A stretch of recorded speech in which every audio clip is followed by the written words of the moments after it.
2020, une année marquée avec le sang dans l'histoire de l'émigration clandestine du Sénégal. Jamais en une seule année auparavant, autant de personnes n'avaient sauté dans des pirogues à la recherche de l'Eldorado. Même l'effroyable crise sanitaire, doublée d'une récession économique qui mine l'Europe, n'ont pu les décourager. Cependant, pas tous n'auront la chance d'atteindre les îles Canaries. Certains meurent en mer et le reste est obligé de rebrousser chemin par malchance. Mais pour ces rescapés, le retour à la maison n'est que le début d'un nouveau périple, parfois pire que l'aventure en mer.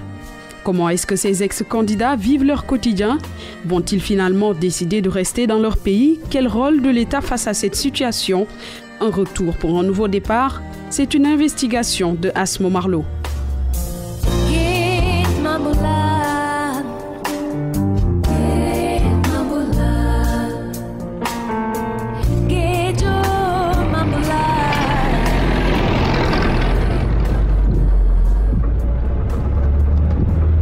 Sur la route de Mbour, direction Pointe Sarène, petit village touristique situé à 100 km de Dakar, habité en grande partie par des pêcheurs.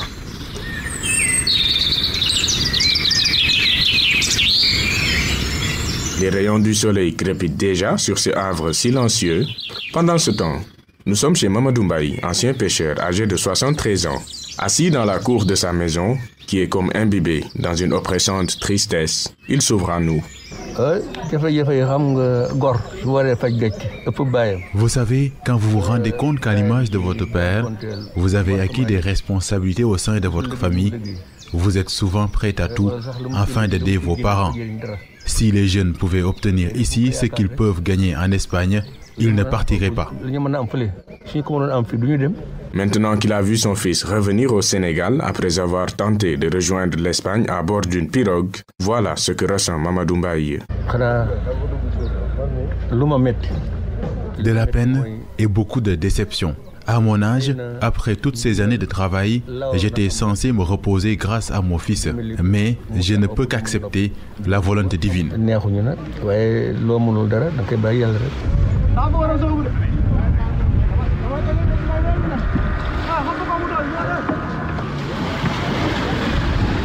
Une paix lourde enveloppe Pointe Sarène. Ce village, traversé par une route goudronnée menant vers une plage ornée de pirogues stationnées et caressée par un vent frais.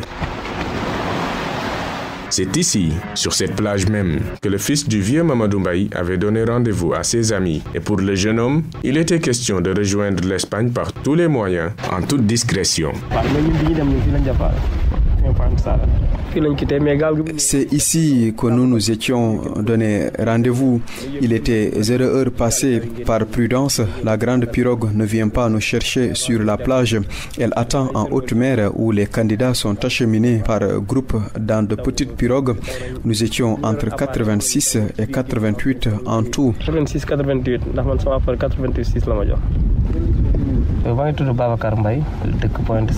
Je m'appelle Babacar Mbaye. Je suis né et j'ai grandi à Pointe Sarène où j'ai passé toute ma vie en tant que pêcheur et plongeur.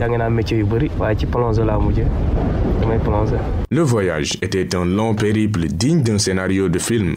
Babacar n'est pas prêt à l'oublier. Notre principal problème, c'était le vent.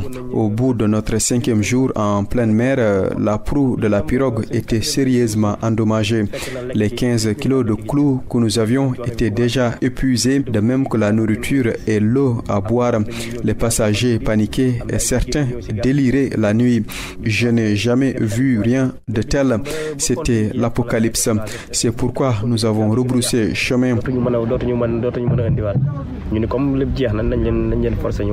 Leur expédition où 17 des 88 passagers ont perdu la vie avait été rapportée dans la presse en ligne. Dans la pirogue, Babacar était avec son ami pêcheur Mamadou Ngom. À peine rentré chez lui après avoir fraudé la mort, Mamadou pense pourtant à un nouveau départ. Je ne connais personne qui souffre autant que nous. Imaginez quelqu'un qui a vu ses amis mourir dans ses bras et qui l'a lui-même jeté en mer. Maintenant, imaginez cette même personne en train de vous dire qu'il est prêt à retourner en mer après tout ça. Nous ne dormons plus, ici la pêche ne marche pas, nous n'avons plus rien. J'ai même été informé qu'à notre retour, d'autres pêcheurs ont émigré et qu'ils sont bien arrivés en Espagne. Maintenant, tout le monde nous connaît dans le village alors que nous n'avons rien. J'ai même honte de franchir le seuil de ma maison.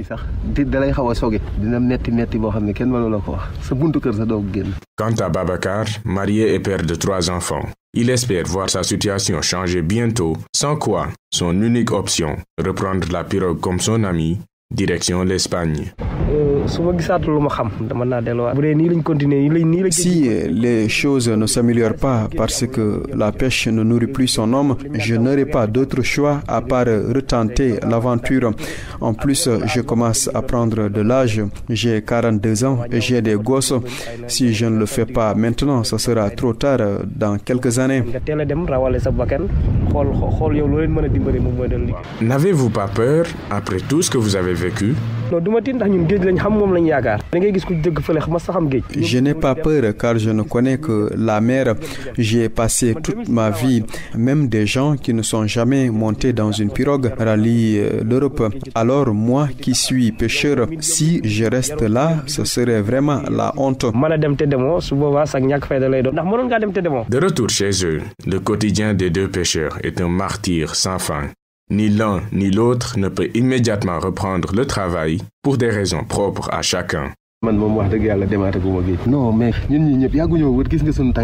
suis incapable d'aller travailler, j'ai mal partout au corps de la tête aux pieds. Après le voyage, nous étions déshydratés et émaciés, en plus des problèmes psychologiques. Cela fera bientôt 2 mois qu'on se soigne.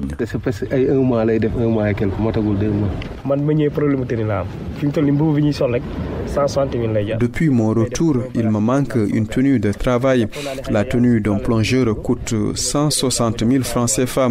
Avant d'émigrer, j'avais offert toutes mes fringues à mes amis car je pensais que j'allais atteindre l'Espagne. Mais d'ici la fin du mois, j'ai espoir que je vais pouvoir régler ce problème.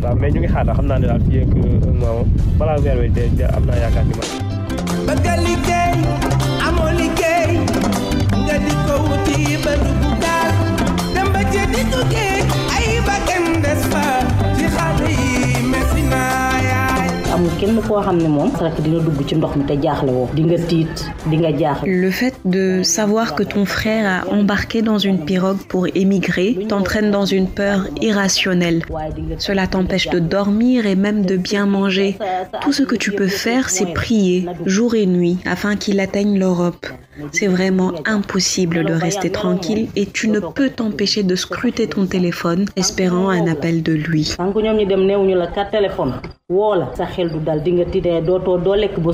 Cette voix est celle de la grande sœur de Babacar, nommée Fatou Mbaye, que nous avons trouvée dans sa petite boutique où elle vend des fruits de mer. Même si elle était dans l'angoisse lorsque son jeune frère était encore en mer, Fatou ne lui déconseillerait pour autant d'émigrer une 2e fois. Personnellement, je ne vais jamais interdire aux jeunes d'emprunter les pirogues pour émigrer. Ceux qui disent que c'est du suicide ont tort. La pêche ne permet plus de vivre car il n'y a plus de poissons dans la mer. Et j'espère qu'un jour, les gens comprendront à quel point c'est difficile et frustrant d'avoir ses frères et sœurs dans la même maison sans pouvoir faire quelque chose pour eux, sans pouvoir les assister. C'est exactement ce qui pousse ces jeunes à émigrer.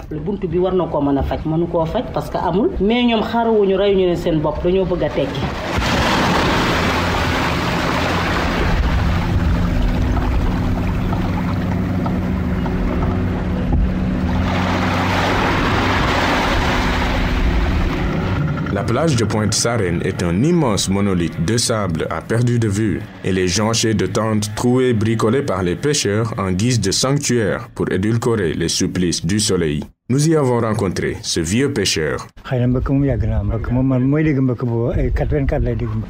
L'immigration clandestine n'est pas un phénomène nouveau. J'en entendais déjà parler en 1984. C'est vers 2006 que ça a éclaté. Il s'appelle Mortala Sissé, âgé de 60 ans. Cet échalas au visage émacié et vêtu d'un t-shirt blanc jauni par l'eau de la mer. Par un triste coup du sort, L'émigration clandestine a emporté ce qu'il avait de plus cher dans ce monde.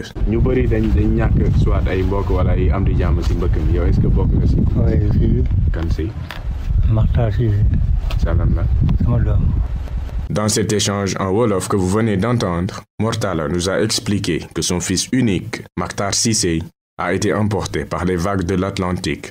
Makhtar n'avait que 23 ans. Et sur le phénomène de l'immigration clandestine, le vétéran s'adresse aux autorités, le cœur dans un bocal de vitriol.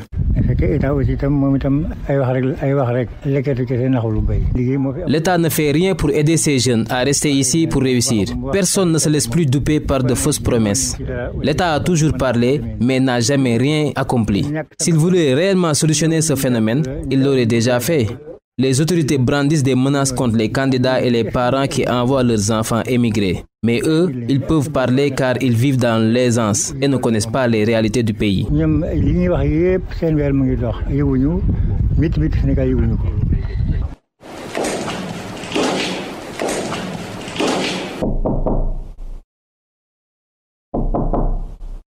Nous sommes à la mairie de Malicounda. C'est le nom de la commune dont le village de Pointe-Sarène dépend. Après avoir tenté en vain de rencontrer le maire Maguette Sen, c'est finalement son directeur de cabinet Morfa Ndiaye qui accepte de nous recevoir. Du côté des autorités que nous sommes, nous avons essayé pas mal d'abord d'aller vers ces rescapés-là, de les conscientiser et de leur apporter notre accompagnement psychologique.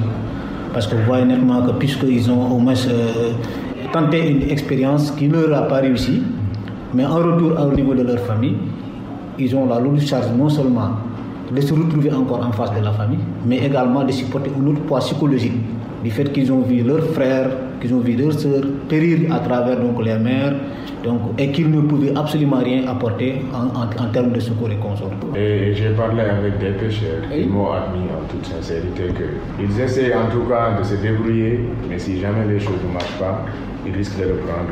Mais je vous dis, il y a des gens, des gosses. Moi, j'ai assisté à 2 rencontres dans lesquelles il y a des rescapés qu'on a accordé le temps d'expliquer en réalité l'aventure. Mais ils nous ont expliqué, mais qu'est-ce qu'ils nous ont dit? Si vous n'êtes pas en mesure de nous mettre dans les conditions de pouvoir travailler, nous n'hésiterons pas à retenter l'aventure. C'est un peu compliqué, parce que quelqu'un qui a comme ancré peut-être castré dans sa tête une seule idée pour dire que moi je vois rien que tenter l'immigration pour aller en Europe. Quelles que soient les conditions que j'allais me retrouver là-bas, je vais tenter l'aventure. Parce que j'ai mes amis ou même mon copain qui m'envoient des vidéos pour dire qu'en réalité, aujourd'hui, on est en train de vivre l'Eldorado. Les pêcheurs sont très en colère et eux, ils disent que vous ne comprenez pas ce qu'ils vivent. Vraiment, là, ils souffrent et qu'ils ont besoin d'aide. Donc c'est un cri du cœur qu'ils vous lancent. Je sais, mon frère, je vous dis, nous tous, nous sommes des pêcheurs. Parmi ces pêcheurs, nous avons nos frères. Parmi ces pêcheurs, nous avons nos neveux. Parmi ces pêcheurs, nous avons nos grands frères. Nous sommes issus d'une famille de pêche. On habite la même famille, on partage les mêmes repas. Il y a une chose, si vous vous adonnez à une activité et que vous ne disposez pas des moyens requis pour pouvoir mener à bien votre activité, souvent vous souffrez. Quelle que soit l'assistance qu'on peut vous apporter, vous pouvez même ne pas en réalité, je dirais même avoir la grandeur de dire la réalité. Parce que nous, comme je vous ai expliqué, on n'a aucune obligation d'accompagner les pêcheurs. Parce que ça ne fait pas partie de nos compétences. Mais on fait tant soit peu pour pouvoir les accompagner. Aujourd'hui, on a érigé un quai de pêche à Pointe-Sarène. Ce quai de pêche, c'est grâce à la coopération japonaise. Ce sont ces pêcheurs qui étaient laissés à eux-mêmes, qui parviennent au moins à gagner leur pain au niveau de ce quai de pêche-là.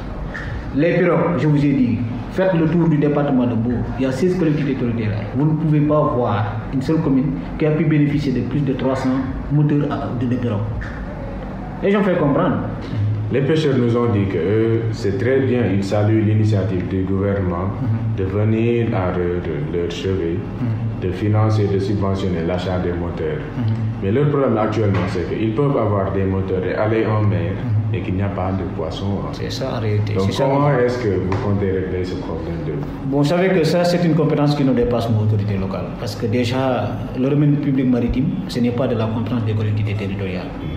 Nous, la pêche est dédiée exclusivement au ministère de la Pêche. Et il y a des corps qui ont été connectés, des organismes, excusez-moi, comme les CLP, les cellules locales de pêche, avec donc les quais de pêche qui existent à travers le pays et le ministère de la Pêche, c'est eux qui se chargeront de tout ce qui est en relation avec les pêcheurs.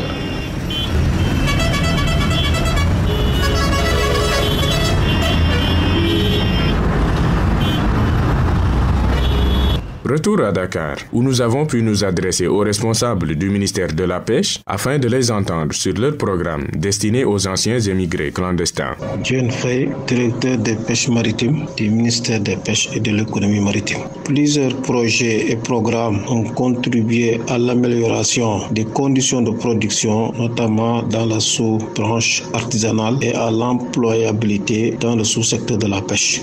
Renforcement de capacité par la formation, l'équipement, les initiatives de gestion, mise à disposition d'équipements de pêche, construction de quais de pêche et d'aires de transformation. En réalité, les pêcheurs ont insisté que le vrai problème n'est pas avec quoi aller pêcher, mais quoi ramener de la pêche. Néanmoins, Diène Faye liste une myriade de projets en cours et lance un appel aux candidats à l'immigration clandestine. Je lance un appel aux jeunes tentés par l'immigration clandestine de saisir les opportunités d'emploi qu'offre le secteur des pêches et de l'économie maritime.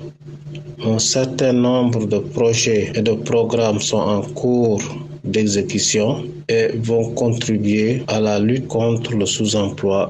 Il s'agit notamment du programme Chaîne de froid qui consiste à la mise en place de complexes frigorifiques à l'intérieur du pays pour faciliter l'accès des produits halieutiques. Nous avons également le projet de remplacement des pirogues en bois par des pirogues en fibre de verre et là aussi des emplois seront créés. Nous avons enfin le programme développement accéléré de l'aquaculture.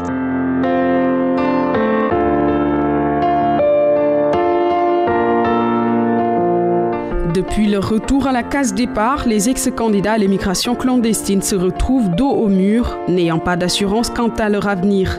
Le gouvernement dit avoir initié des projets et de l'assistance qui leur sont destinés, mais les aventuriers restent sur leur faim que seul un retour en mer, contre vents et marées, semble pouvoir combler. Un retour pour un nouveau départ. C'était une investigation de Asmo Marlo.